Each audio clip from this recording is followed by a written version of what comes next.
welcome to Business with the Donos, where we talk about family, business, and everything in between. I'm your host, Jade Dono, and I'm here with my dad, Paul Dono. And this week's topic is the power of saying no. No. No, the claw. Or the power of saying, Dad, why are you doing that? You've got to say no. Yes, so the power of having a child. The power of having a child to tell you no.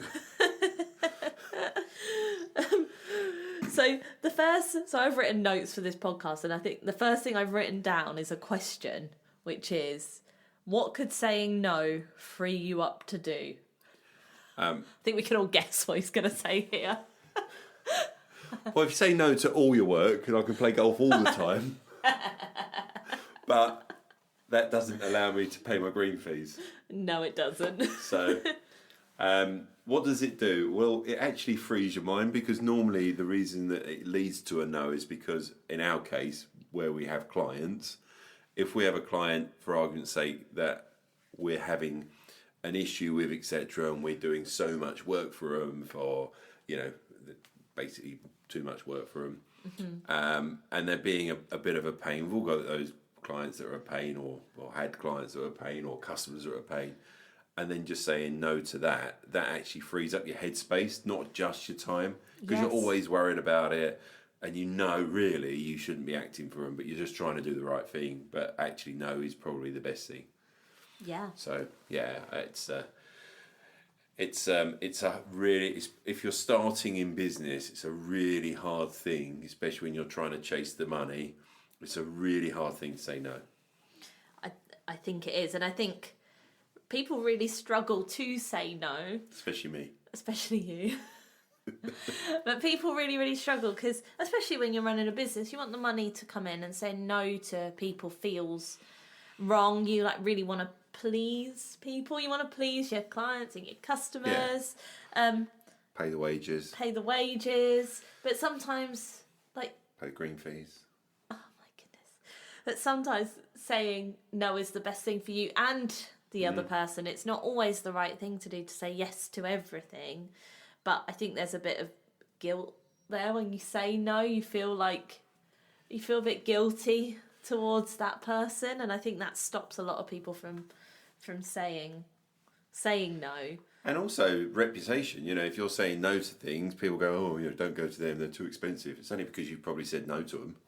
Well, maybe. Or don't go to them because of this. It's probably because actually the business owners probably said, no, we're not dealing with you. You're not our type of customer, not our type of client. But this could also be things like you've said no because you're at capacity, so you can't deliver the service that you want to, because you can't fulfill it. So you're being nicer. And I think there's a lot of belief around that if you say no, that you're seen to be unhelpful or rude. And I think that's only if you are unhelpful or rude. Yeah. I know in one accounts we've said no to new business coming in before, just purely because they potentially weren't the right fit or something. But then instead of just saying a point blank no, we've said, I'm really sorry, we don't have the capacity at the moment. However, we've got this contact who would really do a really great job for you. So it hasn't been a unhelpful or rude. No, it's been a very polite no. There are ways round doing things. Yeah. Yeah. Why are you looking at me like that? Well, that was because obviously we don't video this, do we? No. So they haven't seen all your hand gestures. There was a lot of hand gestures. Your very lovey type, musical theatre, we haven't said no, with the big wavy of the arms. Oh, well, someone has to be eccentric. And that someone is me. So, we said no, didn't we, on basically taking on tax returns. We did, for about a year. Yes. Because we just didn't have the skill set in-house. Well, we had the skill set in-house, but they were dealing with other client stuff, and we just didn't have that capacity or that expertise, really, to take on the more complex tax returns. It always ended up on my lap. Yeah. And I just end up letting people down, didn't I? Because I just didn't get round to it all the time. Yeah. So we actually made a conscious effort to say we're not doing tax returns. We did. But you know, whilst we said no, then we've got the resource in now, so we've got Josh. Yeah. And we're saying yes to tax returns. But when you had a call, you know, recently, our tax return pricing might be a little bit too much for someone that's just looking for a very simple tax return, but we have the expertise to take it even further, and we price accordingly. I mean, to do a one-off tax return, even if it's really simple, you know, I mean, how many steps are there to take that one person on as a client? Yeah, so our onboarding process, because we're regulated, is an 85-step process for one person. And so it's a huge amount of job. It's probably a day's work just to get them on to our systems. So that is factored into the fee. And if we're not the right fit, then it's well within that person's rights as well to say no, and we're not offended. No, not at all. We like to set expectations now, you know, because absolutely. we have to do that regulated part. And I know I've talked about Fred in the shed, haven't I? You know, Fred in the shed will probably do it for, you know, less because they're not VAT registered, etc. But then there's not a whole wealth of, you know, expertise and support around should you need anything in the future. So there are times when you've got to say no if they're not the right fit. And I think as well, with your business, if you're running a completely different business and you're like, Jade, Paul, I don't run an accountancy practice, so this has nothing to do with me. It does. You've got to see where you position yourself in your market and know exactly what your client base should be and say no to those who don't fit. It's really important. Yeah, and those that are not, and you know full well, are just going to mess you about. Yeah. You know, the examples we have so many times with our clients, you know, they might provide a product. And for argument's sake, they sell their product for, let's say, £1,000. And they bought their product from a supplier for, let's say, £500. And they're really chuffed, they've got a £500 profit in there. But the person they've sold it to, they know full well won't pay for 3 months. But they're having to pay their supplier straight away. Yep. So why on earth would you take on that business when you know that you're just going to be messed about on being paid? And you've just got, you know, whilst it's great to put on the top line and have a £500 profit on the product, you're financing that and you're not a bank. So, you know, if people don't want to agree to your terms, then no, you know, don't deal with it. And it's really hard to say that. You know, we operate with direct debit, don't we? We do, yeah. Our fees are up front. It's all direct debit. We've learnt the hard way about giving credit, having work in progress locked up. We don't do that. We do direct debit. And we've had people say, well, we don't want to do direct debit. We don't want to do that. We want to do it when the job's finished. You know, and this might be thousands of pounds worth of work. Uh-huh. And as much as it hurts, we've just said no. We have. Because as well, we've built like a business model, and the same as other businesses, you'll have a model for how you work, how you operate. And our model works that we're on direct debit. We don't have the resources to be chasing funds all the time. We haven't built that into our business model because we have built a model where we don't need to do that. Yeah. Other people will have that model, and then, you know, people can go to them. But it's really important you stick within the parameters of what you've built, because as soon as you have someone outside of it, it's so difficult to run your business effectively, and you'll find that you'll spend so much time on that one person and you'll almost lose the enthusiasm for the people who are all running in the system, and you'll think, why am I doing this? Yeah. Like, I mean, you used to do it all the time. It used to drive me absolutely bonkers because you used to bring people in, and I've built up all the processes. The team all know what they're doing, and then Dad will be like, let's do this. Right way outside of what we're doing. I don't understand that. I would never have broken your processes. You absolutely did. But it never worked, did it? Well, it did work. It never worked. It worked in my head. But it never worked. Got the client, didn't we? No, what? We didn't. But you just didn't know how to deal with it. I can't help it. I didn't give you the information and the instructions. Ugh.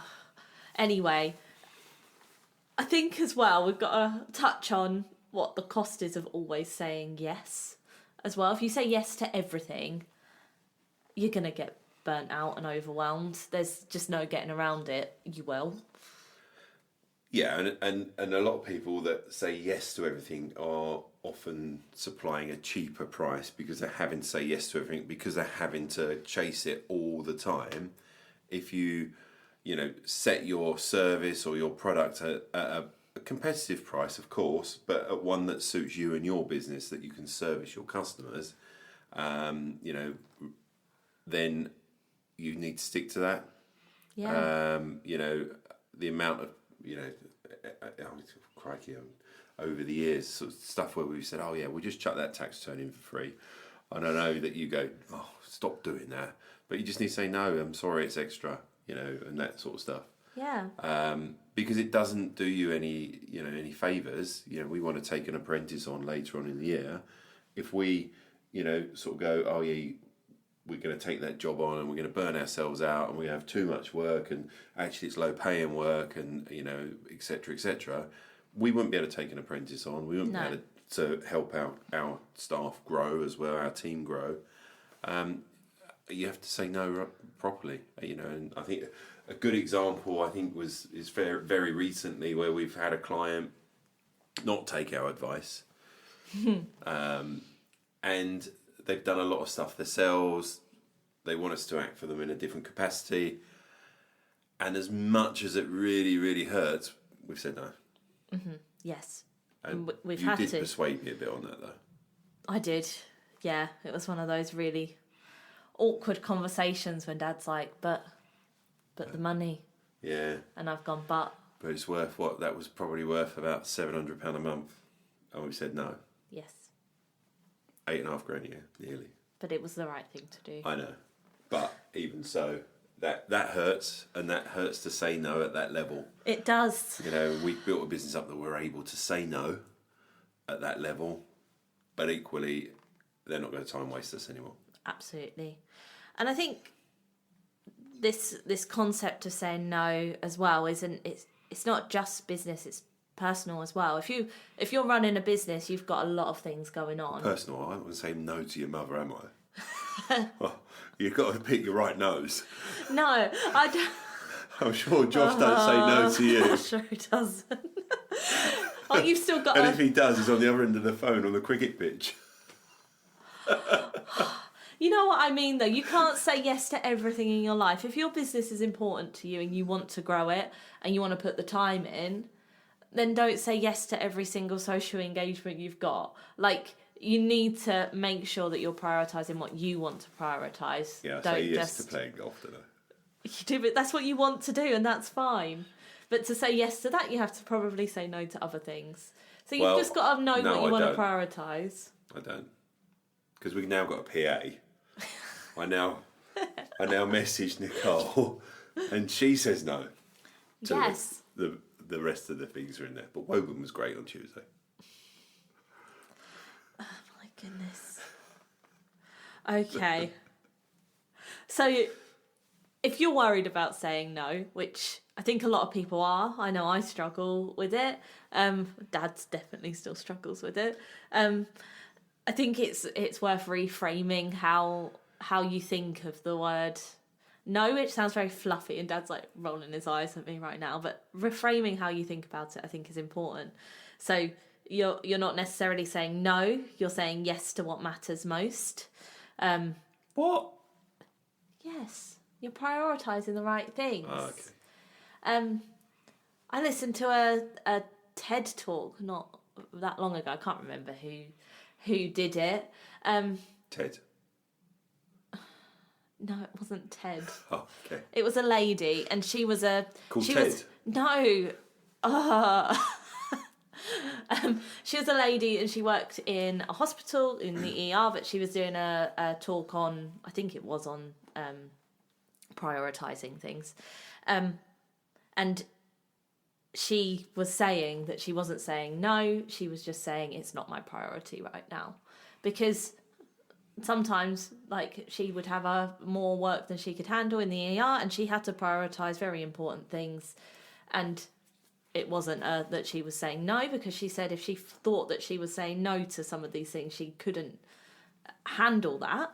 So it was more of a, I can't prioritise that right now. I'm not prioritising that right now. And she refrained that, and then she felt a lot better. Excellent. Yeah. Dad doesn't really get all of this, so I hope listeners at home I do get it. Okay. I've said no a few times recently. You have. And I actually think as well, people respect you more for saying no than taking on stuff you can't handle. Yeah. Yeah? Yeah. Okay. So when... It's a bit like when you want to go 280 yards with a 5-iron and you know you can only hit it 170 yards. So I say no, I'll just do it shorter. Is it not like that? I don't know.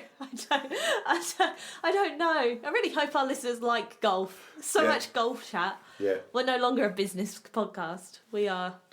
Let's talk about golf. Baby. Oh my goodness. So Dad, when should you say no? When you phone up and say the podcast is in 10 minutes and I go no. I haven't done that. I know, but that's when you should say no. That is when you should say no, yeah. So, you just, if it doesn't fit in with your business, if it doesn't fit in with your model and it goes outside of what you set up as a business, then you must say no. Yes. If there's an opportunity that needs looking at and it's exciting and you think it's worth doing, like we had an opportunity a couple of weeks ago, whether it's going to come off or not, we don't know. You know, we could quite easily have said no to that and lost out on that opportunity. That will be a huge amount of work if it comes across. However, you've got to look at things, and I look at obviously Richard Branson. You know, you read his books, etc., and he'll say, just say yes to it and find out how you do it after that. So there are times when you say yes that know are outside your comfort zone. So when we're not saying say no to everything, we're just saying, look, if it doesn't feel right, it is a no. If it's an exciting opportunity, even if you don't know how to do it, then yes is where you're at. So you've just got to weigh it up and down, it takes a while, especially as business is starting up, to say no. Yeah, and I think this extends as well to setting boundaries as well. So I know you had your birthday. Did I? You did? Yeah. Like a couple of weeks ago, you had your birthday. That was last Monday. And you had said to a client, I've got the day off. I did. You said, I've got the day off. I'm not responding to anything because I am out for the day. It's my birthday. I'm having the day off. You still got messages. And what did we tell you? You said, do not reply to that, and I was going to. Yes. So Dad had set a boundary. He'd said, I'm not doing it. And then the client had pushed that boundary, and Dad was gonna let them. And we're like, no, you've got to say no. Turn WhatsApp notifications off. Mm-hmm. Well, I didn't know I could do that for that person. But you did. You have an 8-hour delay. Great. Yes. But he did. You didn't reply, I don't think. No, I didn't reply. You told us you didn't. In fact, they emailed me later on. They messaged me later on in the day and said they'd sorted it out and have a great birthday. There you go. Yeah. So sometimes you have to, if you set a boundary and you've said no, you have to make sure you stick to it. Otherwise, people aren't going to respect it when you do put something in place. It's the same as if you've got a team, you're going on holiday, and you don't want them to contact you. Make sure that's stuck to, because as soon as you start contacting them, that's it. Yeah. Forever. You're never having a break. I think the smartphones have got a lot to say on that, because when I was first in business, mobile phones were around. Because my first business I was Motorola flip phone. Yeah. Great, couldn't take email on it. Could just take it's just a phone. Emails didn't exist. It was analog, not digital as well. See, you was very impressed with it. I'm sure I was. Yeah, you was. I'm sure I was. So, anyways, I always used to leave my phone at home and only take mum's phone, and no one got hold of me. Mm-hmm. But with smartphones, because there's so much on them, because I can, mow the garden while I'm sitting on a... Book your tea time. Yeah, I can book my tea time. I can hoover the house as well whilst I'm sitting on the beach in Mexico. So they've got so much on them, but the distraction there is that your emails is on them, etc., etc. But I've got to say, even though it's only been a week, we can see that is now being moved by Nicole, our outsourced PA, and that's going to work really, really well for us. Absolutely. And that also, when clients send me messages, etc., because some still have my personal mobile, when they do now say, I want a meeting this week, I just now move it to Nicole and she deals with it. Absolutely. Yeah, having the PA is a bit of a game changer for us on that respect, because it means we can say no less or ignore people less. Well, yeah, people are getting a reply, and also they are being put into the diary under someone else's direction, not me trying to move around stuff that I'm supposed to be focusing on. Absolutely. Yeah, and because I have access to Nicole as well, I can say to her, like, Dad needs to do that. Yeah. It's important. Yeah. Rather than Dad being like, no, No, I don't need to do that. Why do I need to look and concentrate on this person's affairs, which I do need to. And then I sort of slot a meeting in as we do. So I don't do that. Well, I do that a lot less now. You're learning. I'm learning. And I get told off a lot. It does, yeah. I don't know whether you can tell. I'm sure the listener out there can really feel my pain, and they're going, poor Paul.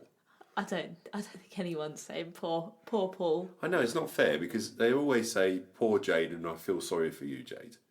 I don't get it. I really don't get it. So I've written down some notes of when to say no as well, which I'll just read out. So I've put, if you get requests that don't align with your goals and values, that's really, really important. Work that drains you and then leads to resentment for doing it, that again, super important. You don't want to decide to do some work which you then hate, and then you hate the person because you've got the work. I just give it to Josh. Poor Josh. And then you also don't want to do things you're tempted to say yes to just out of guilt or obligation. That's a really difficult one, because sometimes, especially in our profession, we do get people we just want to help. Yeah. And sometimes you've really got to pick who you can and can't. And as much as we'd like to help everyone, you can't do it. So we've covered loads of my points. So I've also put that with saying no, the more you practice, the easier it becomes, and I think that is the truth. Yeah. Like, the more you really know what your boundaries are and know what you're going to say no to, then it just becomes part of your process, and it's not difficult anymore. The first couple of times might be difficult, but then after that, you're like, this is just what I do now. Well, yeah, and I think, the stage that our business is at is that saying no actually doesn't have a huge impact, even though you might turn down a lot of work. That's additional work for us. But, we've turned that job down, we mentioned earlier. And yet, today we sat down with someone and we've actually said yes to a job that is going to be a lot more profitable and a lot better, and the team will like to work on it. Yeah. So, to be quite honest, it allows you that opportunity, that headspace to go out there and say yes to someone that is a perfect fit. Absolutely. And one thing we haven't mentioned is if you have a client or a customer who's not very nice, because we've had it, people who aren't very nice. Pizza clients. No, not just them. Like, people who aren't actually, like, nice people, who are horrible to the staff, horrible. Well, we won't take that. Well, we won't. And we've disengaged clients before. We had someone swear at a member of staff before, and we disengaged them straight away. Yeah. No questions asked. Because although the money might be nice, they don't fit your values, No, not at all. And our staff are a lot more valuable than they are. So exactly. So, at the end of the day, I think I know the person you're talking about, and that just isn't on. We're not having that. no, and that person then will, know that what they've done is wrong. And also your team will know that you respect and value them as well as members of the team if you are willing to sacrifice work because that person was not very nice. And you've got to have it for yourself as well, self-respect for yourself. If somebody's not nice to you, you hate working for them, just cut your losses. There'll be someone else out there for you to replace that work with. We've got lovely clients, so we absolutely do. We just won't tolerate that. I mean, don't get me wrong, some people have bad days, but certainly when anyone's acted like that, doesn't matter how bad a day you've got, you don't take it out on our team. No, you don't. It's just not. It's not on, and I think as business owners, you've got to make sure you're protecting your team from that, and making sure you are saying no to people who just aren't very nice. Yeah. I think I use different phrasing when it's not on the podcast. Anyway, have you got anything else to say about the art of saying no? Yes. That's so terrible. Oh, I think the listeners feel my pain. I take that as a no. Maybe not. Maybe not, okay. Right, down to our unfiltered minute. So you've got an exciting thing on Monday, haven't you? Yeah. The rugby season starts on Monday, 1st of September, which is also, funny enough, the same...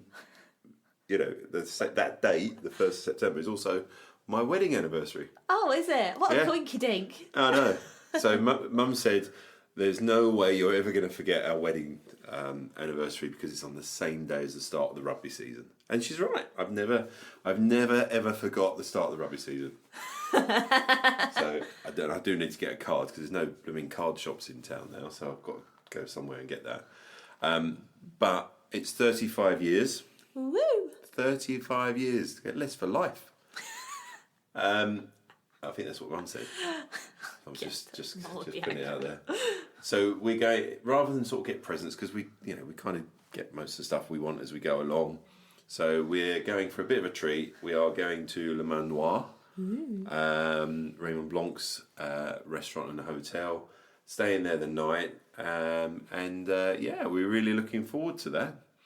And no FOMO, you can't come. Well, I gathered that as it's your wedding anniversary. Yeah, absolutely. Haven't got FOMO this time until you send me the food pictures. We will send you the food pictures and the wine list. Oh, boo.